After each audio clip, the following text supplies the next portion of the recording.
meus alunos do 6º ano e da educação de jovens e adultos. Estamos aqui para mais um conteúdo especial na disciplina de ciências e hoje nós vamos falar sobre o tema Dia e Noite, Regularidades Celestes, parte 2. Essa aula eu comecei com 2 perguntas, não foi? Eu perguntei sobre o que vocês sabem sobre astronomia, o que a astronomia estuda, e eu perguntei se vocês sabem como funciona um relógio de um sol. Então, sobre a astronomia, a gente já respondeu estas perguntas, né? Diante de todas as explicações que foram dadas aqui. Agora sobre o relógio de sol, e aí, vocês já pesquisaram, sabem o que é um relógio de sol, como é que ele funciona? Muito bem, hoje nós vamos chegar nessa conclusão, tá bom? Antes da gente começar a falar de relógio de sol, a gente vai falar um pouquinho sobre o nascente e o poente do sol, tá bom? Vocês sabem onde o sol nasce e onde o sol se põe? Hein? Vocês sabiam que tem uma regra? Bom, gente, o nascente do sol, ele sempre vai ser no lado leste, isso mesmo. E o poente do sol, ele vai sempre ser no lado oeste. Então, o sol, ele nasce no lado leste e se põe no lado oeste.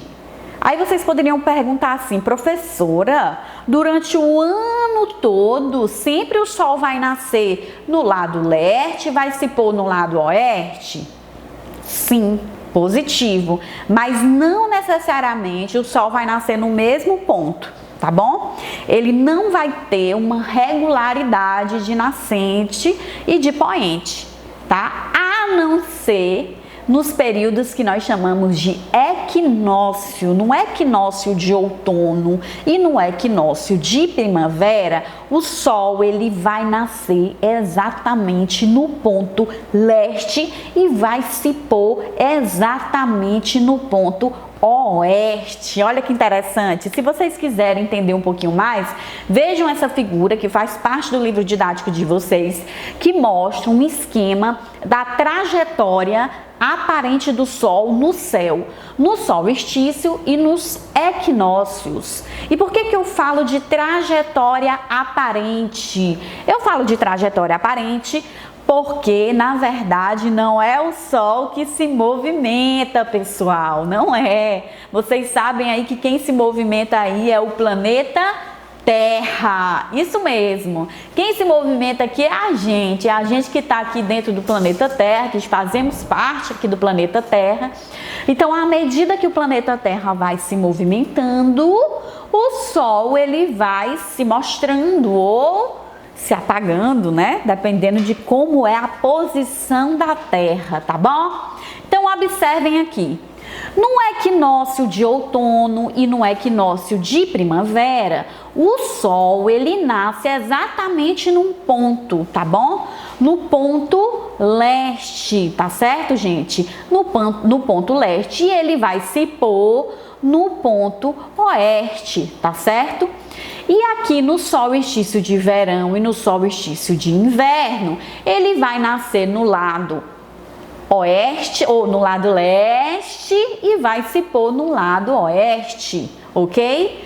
Ok aí? Aqui, gente, vocês podem observar na segunda figura um esquema aqui da trajetória, né, observada por uma pessoa que esteja, por exemplo, ali na cidade de São Paulo, tá? Essa pessoa que está na cidade de São Paulo, olhem aqui para o mapa, ela está aqui perto aqui do Trópico de Capricórnio, tá certo? Ela já está aqui numa latitude de 23 graus aqui, né? Ou seja, a distância dela para a linha do Equador aqui, né, vai aumentando a sua latitude, ok? Então, a maneira como ela vai ver o Sol se pondo e nascendo não vai ser a mesma forma de quem está aqui em São Gabriel da Cachoeira, onde a latitude é 0. Por que é 0? Porque é próxima da linha do Equador, tá bom, gente? Então, quem está aqui em São Gabriel da Cachoeira vai ver aqui o solstício de verão, vai ver o Sol poente aqui, né? E o Sol nascente aqui no solstício de inverno de uma forma, tá? Ok? E quem está aqui Em São Paulo, que tem uma latitude maior, porque está mais distante da linha do Equador, vai ver aqui, né, no solstício de verão, o Sol numa posição e no solstício de inverno aqui, o Sol em uma outra posição, tá bom? E aí uma pessoa que esteja, por exemplo, em Porto Alegre, tá bom, gente? Onde a latitude é maior ainda, tá? Também vai ter um outro ponto de vista quanto ao Sol poente e o Sol nascente. Vocês vão perceber isso melhor quando a gente começar a aprofundar mais no decorrer da nossa explicação, tá bom?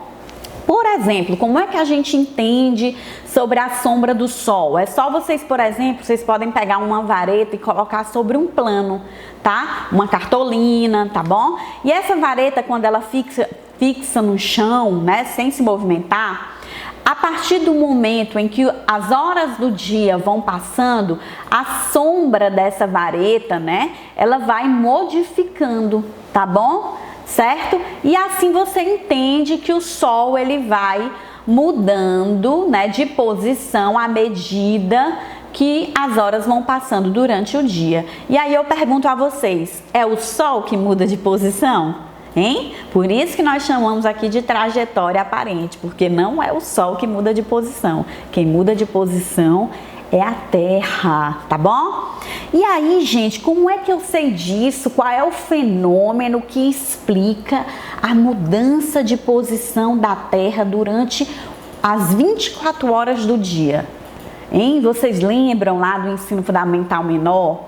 2 tipos de movimento, o de rotação e o de translação, lembram? Bom, gente, o movimento de rotação da Terra, ele explica os dias e as noites, e aí o professor Bill Tyson vai explicar para vocês melhor neste vídeo. Assistam!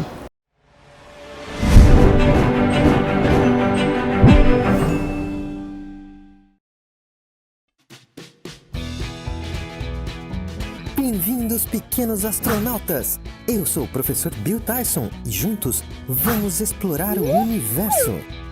Agora que você já sabe sobre a rotação da Terra, vamos falar sobre seu principal efeito, o dia e a noite. Mas afinal, o que o giro da Terra tem a ver com a luz do Sol? Vou te mostrar. O Sol fica muito distante da Terra e é muito maior do que o nosso planeta também. Mas vamos apresentar um pouco menor e mais perto, para que eu possa te mostrar como funciona o efeito. Imagine que você mora exatamente neste ponto. Neste momento, o lado em que você mora está voltado para o Sol. Então, no lugar onde você mora, é dia. Mas lembre-se do que falamos no episódio anterior. A Terra gira. Então, à medida em que o planeta vai girando, o lugar onde você mora já não está mais onde o Sol ilumina. E neste ponto, é noite. Sendo assim, quando um ponto do planeta é dia, no ponto oposto é noite. Fica mais fácil de ver, como se estivéssemos olhando acima do Polo Norte.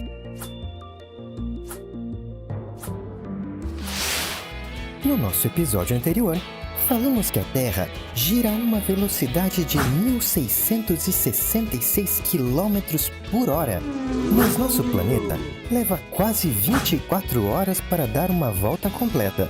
Ou seja, a rotação completa da Terra é de um dia. Por hora é só, pessoal. Nos vemos na próxima! Ah, é? Ajude a levar conhecimento a mais pequenos astronautas. Compartilhe nossos vídeos, inscreva-se no nosso canal e também curta a página do SEAGE no Facebook. E aí, pessoal, conseguiram entender direitinho como é que a rotação ela explica o dia e a noite, né?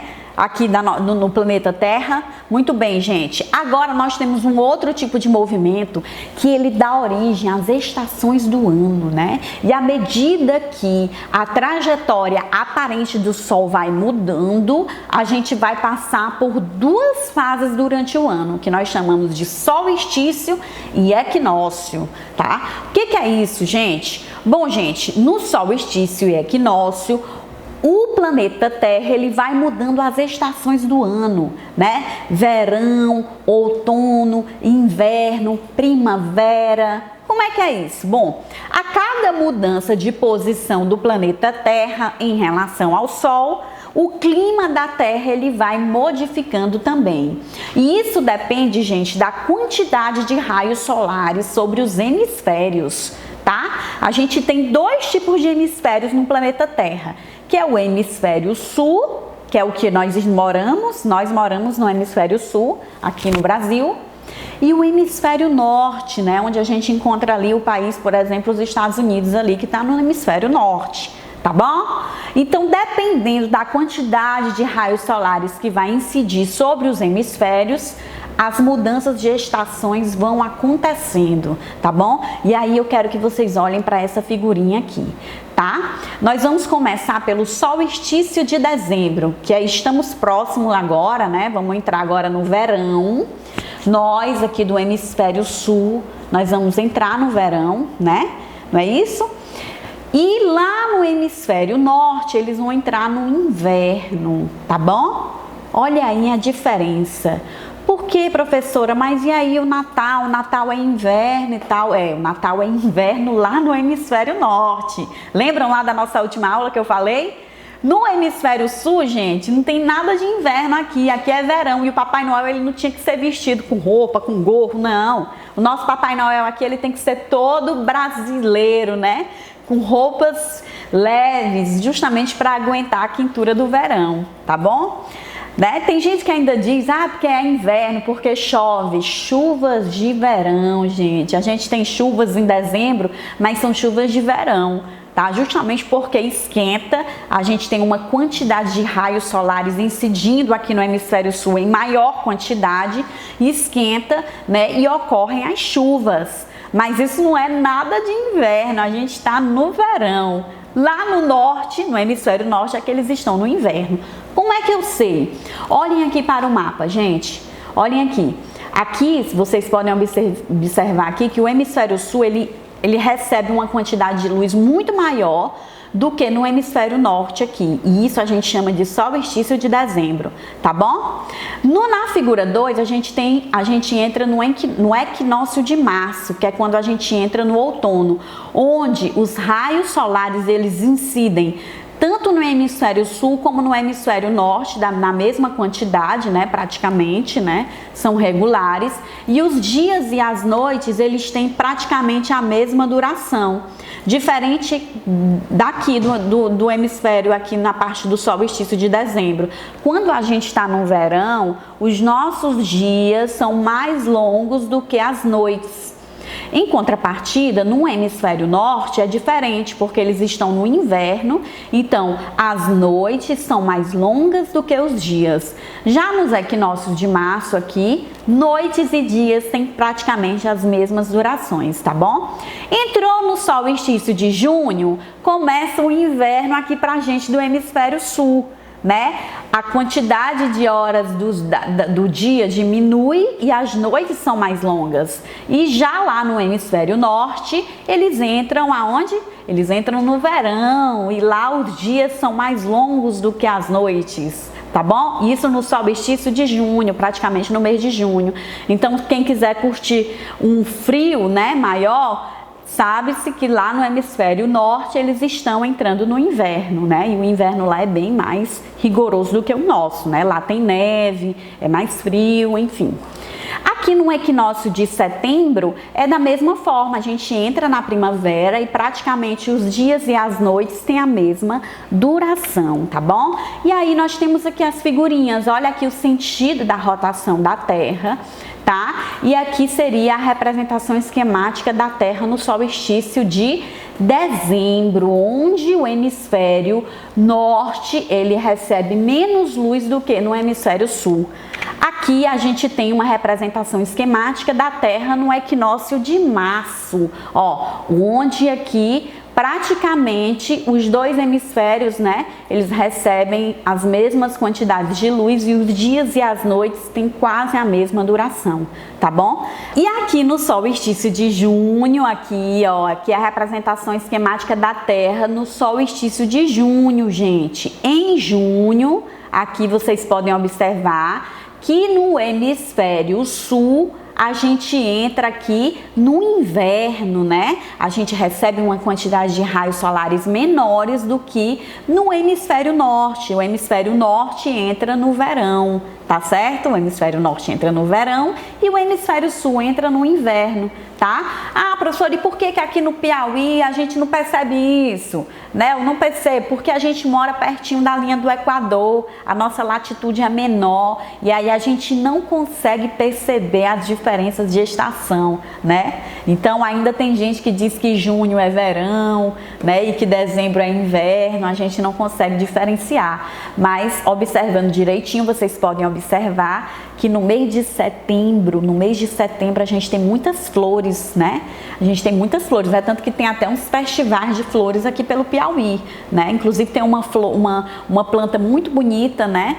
O flamboyant, o ipê em especial, que ele fica assim maravilhosamente lindo, né? Quem já foi em Teresina vê muitos ipês florando em setembro, porque em setembro a gente entra na primavera.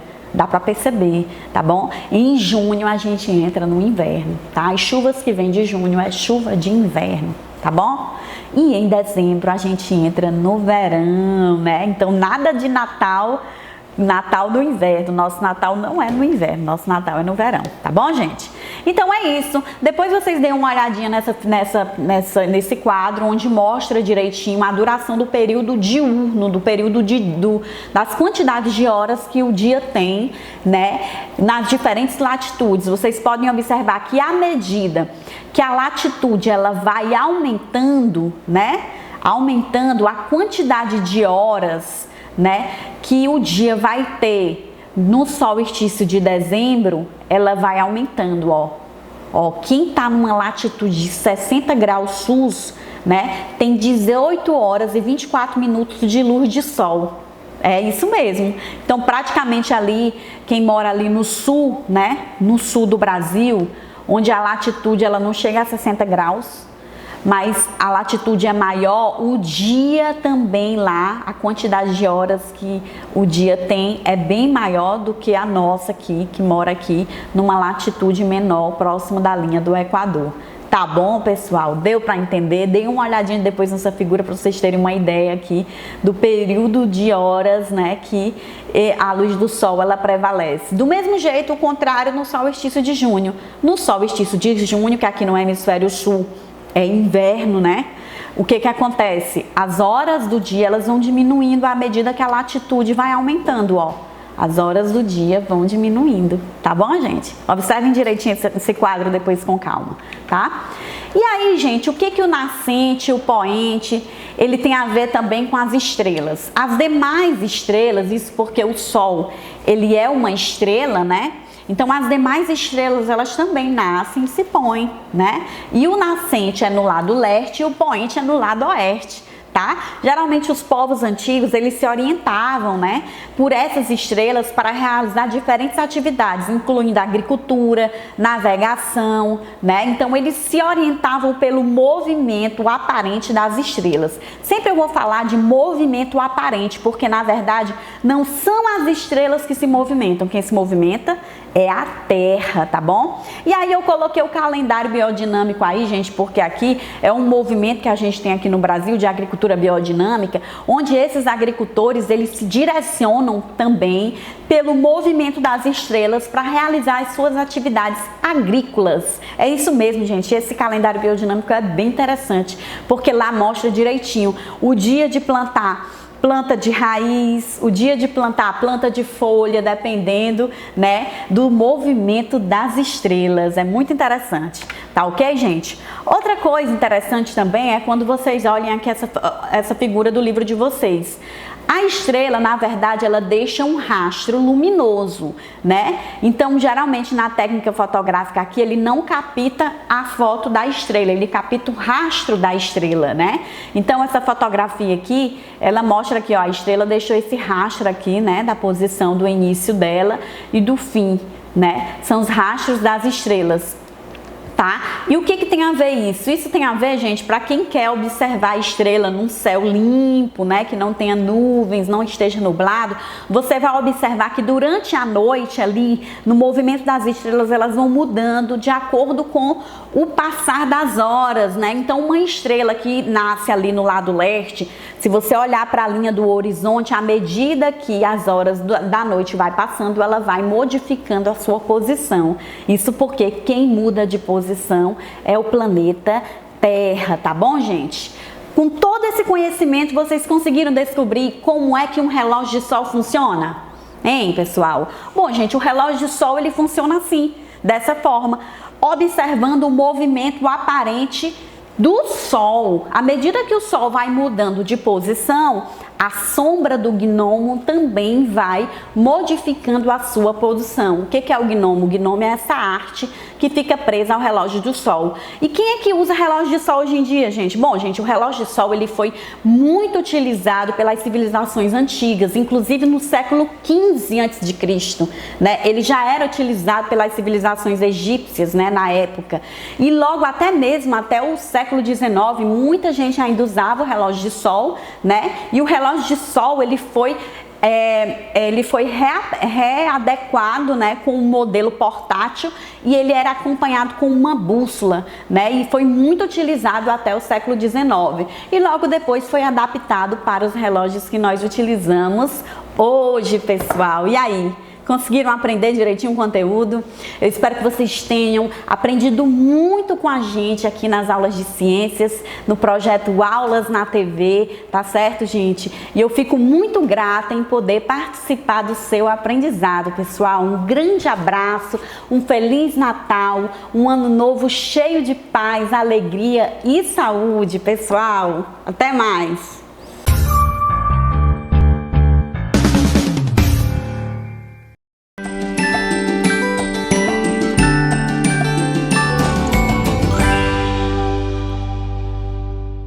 Olá, queridos alunos! É com grande alegria que nós estamos aqui para mais uma aula de História. Sou a professora Francileuda Lopes e hoje nós vamos para a nossa 15ª aula para o 8º ano. Vamos falar sobre a abolição e o racismo no Brasil. Me acompanha? Essa aula vai ser maravilhosa, então não perde nem um minuto. Vamos lá? É isso aí, gente. Então, para falar de abolição, a primeira coisa que eu gostaria de chamar a atenção de vocês é para essa imagem.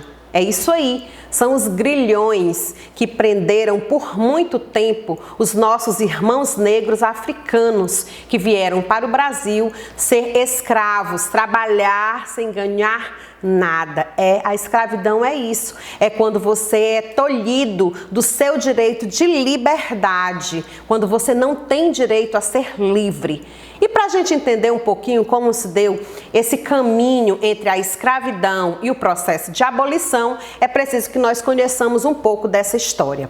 A primeira coisa que eu gostaria de salientar para vocês é que ocorreu uma pressão interna. Aqui no Brasil, esse movimento abolicionista, ele começou a ser liderado por uma classe média urbana, formada por advogados e também por jornalistas, por intelectuais. Dentre eles, eu vou destacar aqui Castro Alves. Isso. Também dentro desses clubes abolicionistas, nós vamos pensar aqui nesses jornalistas que eram pessoas que buscavam a liberdade para esses negros. Na sua grande maioria, eles eram brancos, mas tinham ideais abolicionistas. Os militares, eles também em algum momento começaram a pensar a respeito dessas ideias abolicionistas e a fazer parte desse processo.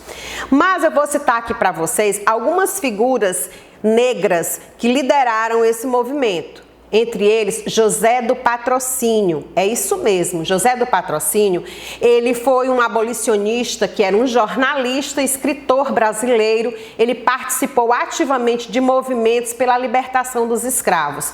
Esse José do Patrocínio, ele tem uma história muito rica a ser explorada. Porém, a nossa aula não nos permite falar detalhadamente sobre cada um deles. Vamos aqui citar esses nomes e, se você tiver curiosidade, você vai buscar aí na internet, certo? Então vamos falar aí, José do Patrocínio. Vamos destacar também André Rebouças, que foi um engenheiro brasileiro abolicionista que liderou o movimento. E eu destaco aqui para vocês uma frase: prefiro as desordens da liberdade ao sossego da escravidão. Foi também uma forte figura dentro desse movimento. Destaco também para vocês Luiz Gama. Luiz Gama, ele disse uma frase que marca muito a sua trajetória como um abolicionista. Ele diz o seguinte: em nós, até a cor é um defeito, um imperdoável mal de nascença, o estigma de um crime. Mas nossos críticos se esquecem que essa cor é a origem da riqueza de milhares de ladrões que nos insultam, que essa cor convencional da escravidão, tão semelhante à da terra, abriga sob sua superfície escura vulcões onde arde o fogo sagrado da liberdade. E essa frase, assim, é uma frase que causa uma coisa muito forte dentro de nós e nos chama justamente a compreender o que essas pessoas negras, o que nós, os negros brasileiros, sentimos na pele todos os dias, os vulcões do fogo sagrado da liberdade.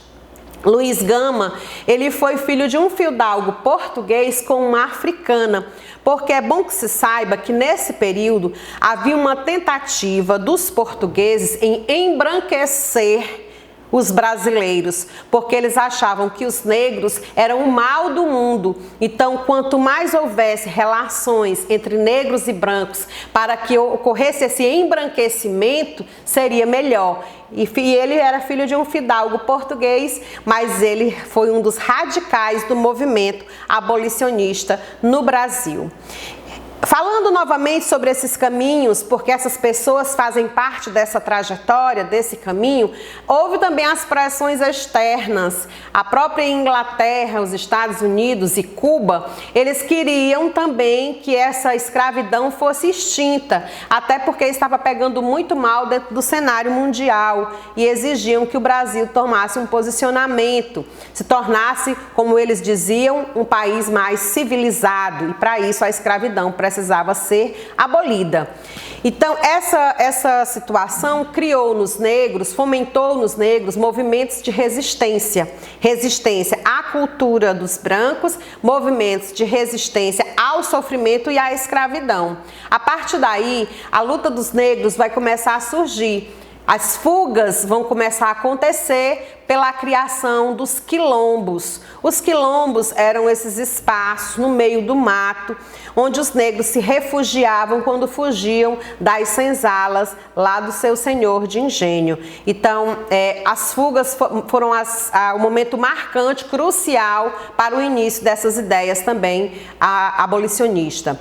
A outra coisa que nós vamos salientar é a manutenção da cultura afro, porque houve uma resistência muito grande para que eles mantivessem tanto o culto religioso como as seus aspectos culturais lá das suas raízes africanas.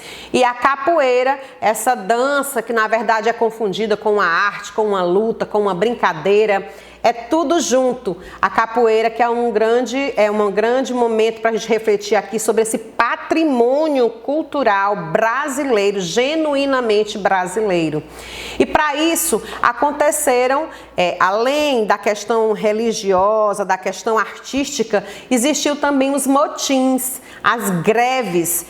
Não foi um movimento assim totalmente sem guerra, sem morte, sem luta, não. Houve muita luta, muita morte, muita gente morreu em função disso aí.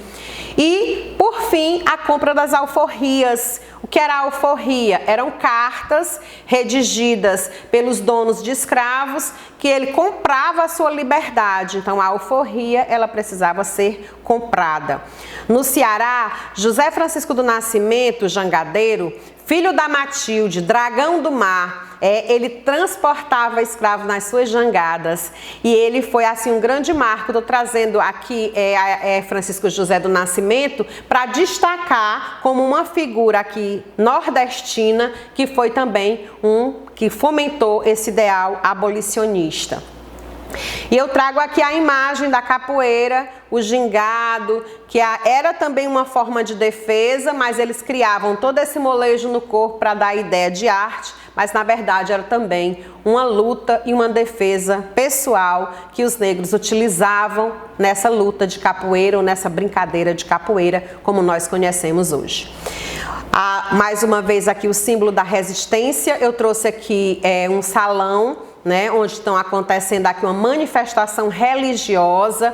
Você conhece aí na sua região, muitos chamam de macumba, outros chamam de candomblé. Então, cada um entende de uma forma diferente, mas é uma manifestação religiosa que os negros trouxeram lá dos seus ideais africanos, das suas raízes africanas, e eles entendem de outra forma a religião. Então, o cristianismo, ele foi imposto aos negros africanos, mas as suas matrizes religiosas vêm exatamente aí do candomblé, da macumba, como a gente pejorativamente chama a religião dos negros, né? A gente sempre fala de uma maneira muito preconceituosa a respeito disso. Nós não respeitamos essas manifestações e nós achamos que nós somos os únicos donos da verdade. Então é preciso compreender e aceitar que essas pessoas por muito tempo tiveram nas suas raízes essa forma de manifestação religiosa. Outra forma de resistência foi através da alimentação. A alimentação própria dos negros, que a gente vai citar aqui, o acarajé, o bobó de camarão, o abará, alimentos geralmente também vinculados ao aspecto religioso, né? As pessoas até quando passam em alguns lugares chamados encruzilhadas, que eles têm os famosos despachos, que na verdade são oferendas para os deuses africanos. Essas oferendas também são dispostas aí com vários desses elementos que nós estamos mostrando aqui para você. A nossa intenção com essa aula não é te chamar para o candomblé e nem muito menos exaltar o candomblé. É apenas para dizer que faz parte da matriz africana e que nós, cristãos, sejamos católicos, evangélicos, espíritas, seja qual seja a sua concepção religiosa, que nós precisamos compreender que essas diferenças que nós temos não nos diminuem, elas nos transformam em pessoas capazes de conviver. Então, a gente precisa respeitar o direito do outro também de se manifestar. Então, para a gente compreender, para chegar no cunho da abolição, a entrada dos militares foi fundamental. A resistência dos negros, os motins, os quilombos e a entrada dos militares, que também ajudou nesse processo.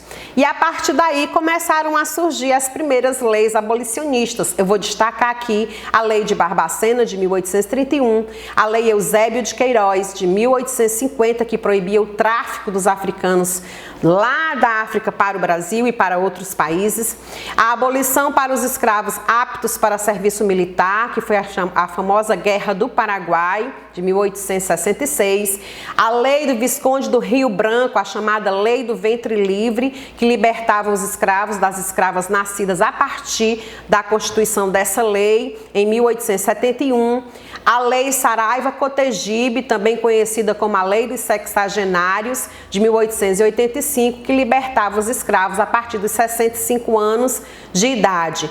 E, por fim, a Lei Áurea, assinada pela Princesa Isabel, que foi a chamada Lei da Abolição da Escravatura, em 1888. E fiz aqui um pequeno apanhado do que seriam essas leis, para a gente compreender que boa parte delas, até chegar à Lei Áurea, não passavam de uma balela para enganar os negros escravizados. A radicalização desse movimento se deu justamente pela Lei Áurea, com o fim da chamada escravidão, sem indenizações. Mas o que ficou dessa lei? Viva a abolição!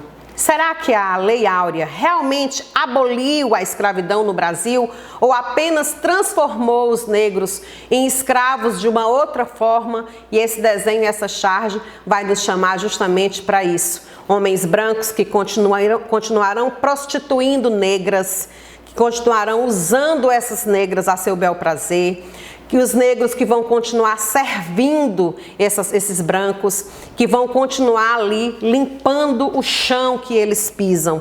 Então, até que ponto essa lei realmente libertou os negros do Brasil?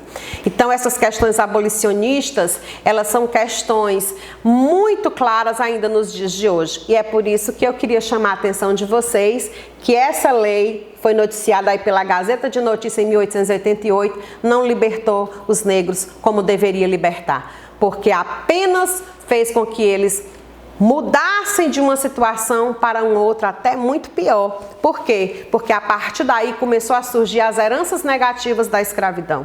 E uma dessas heranças foi o preconceito racial, que nós denominamos racismo, o abismo social e econômico, a miséria que os negros passaram a ser submetidos, porque agora nem o que comer eles tinham mais, os guetos sociais, a formação das periferias e favelas, as prisões, onde a maioria das pessoas presas no Brasil são pretos e pobres, a depreciação do trabalho braçal, manual, que os negros continuaram sendo submetidos, a naturalidade do sexo com a empregada, a menina da casa, né, que é submetida ao patrão, a média salarial entre brancos e negros, que nunca deixou de ser inferior.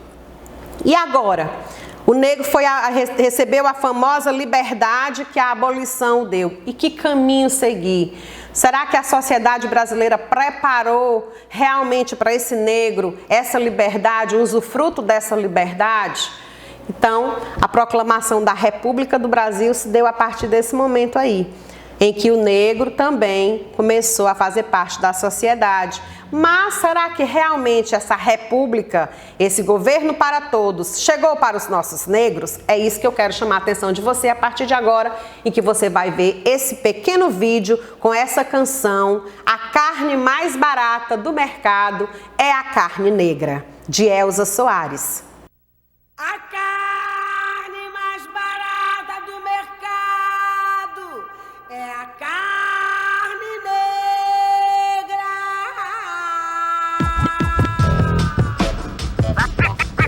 Tá ligado que não é fácil, né, mano? É, mano. Se liga aí. A carne mais barata do mercado é a carne negra. A carne mais barata do mercado é a carne negra. A carne mais barata do mercado é a carne negra. A carne mais barata do mercado é a carne negra. Só cego não vê. Que vai de graça pro presídio e para debaixo do plástico. E vai de graça pro subemprego e pros hospitais psiquiátricos. A carne mais barata do mercado é a carne negra. Dizem por aí. A carne mais barata do mercado é a carne negra. A carne mais barata do mercado é a carne negra. A carne mais barata do mercado é a carne negra.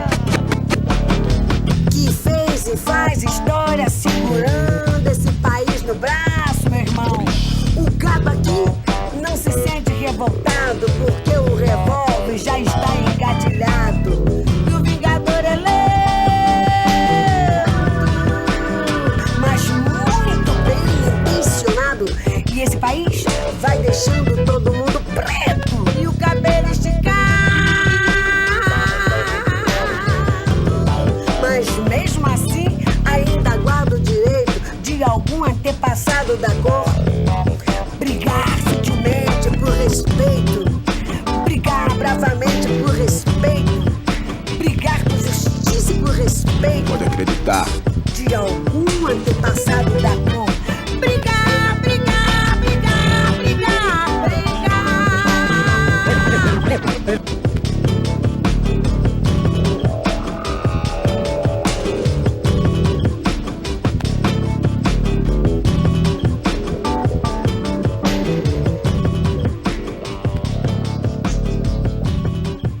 Gostaria de salientar para vocês, agora, a partir dessa música que nós ouvimos da Elza Soares, a pergunta que eu gostaria de trazer para vocês seria: qual questão social brasileira é abordada nessa música?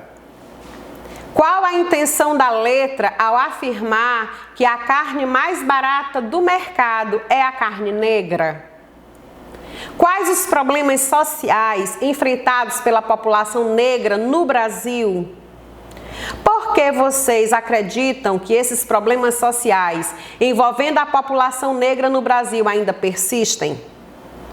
Gente, essas e outras perguntas eu quero deixar para você. Para você, como é que você se vê? A sua pele representa essa pele que nós estamos falando, a pele negra? A sua raça, como é que você se define? Porque tudo isso implica, até nisso implica. Muitas pessoas não reconhecem a sua negritude, muitas pessoas não aceitam a sua cor. O preconceito muitas vezes está em nós reconhecermos quem somos. E isso também nos remete a outros números que aqui no Brasil são muito claros. Por exemplo, os números eles falam por si só. Vocês sabiam que a doença, apesar de pele não ter a ver com isso, mas a forma como a gente vive interfere também na nossa saúde? Vocês sabiam que 50% das mulheres que têm diabetes no Brasil são negras? Você sabia que as pessoas pretas encaram um risco de 62% maior de morrer de coronavírus do que brancos? Vocês sabiam que os negros representam 75% das vítimas de homicídio em 2017 no Brasil? E que no contexto da AIDS, 59% das mortes ocorriam com negros em 2015? E que entre mulheres mortas de parto, 53% são negras? Creio que você não sabia. Eu também não sabia. E nessa pesquisa, eu senti aqui na minha pele o quanto é difícil ser negro no Brasil. E para finalizar, eu gostaria de mostrar essa imagem, que nós estereotipamos um Papai Noel branco, polar. E aí eu trago para você a imagem de um Papai Noel genuinamente brasileiro, da nossa cor, mestiçado, misturado. É esse Papai Noel que eu quero mostrar para os meus filhos, um Papai Noel genuinamente brasileiro. A todos vocês, um Feliz Natal, é o que eu desejo. Espero que as nossas aulas tenham sido para vocês proveitosas, que a gente tenha alcançado o nosso objetivo. É isso que eu, professora Francileuda, da disciplina de História, nosso amigo Eli e toda essa equipe maravilhosa que está aqui preparando isso com muito amor para todos vocês. A todos, eu espero que tenha sido muito bom. Para mim foi. Um super beijo e até uma próxima oportunidade, se Deus assim nos permitir.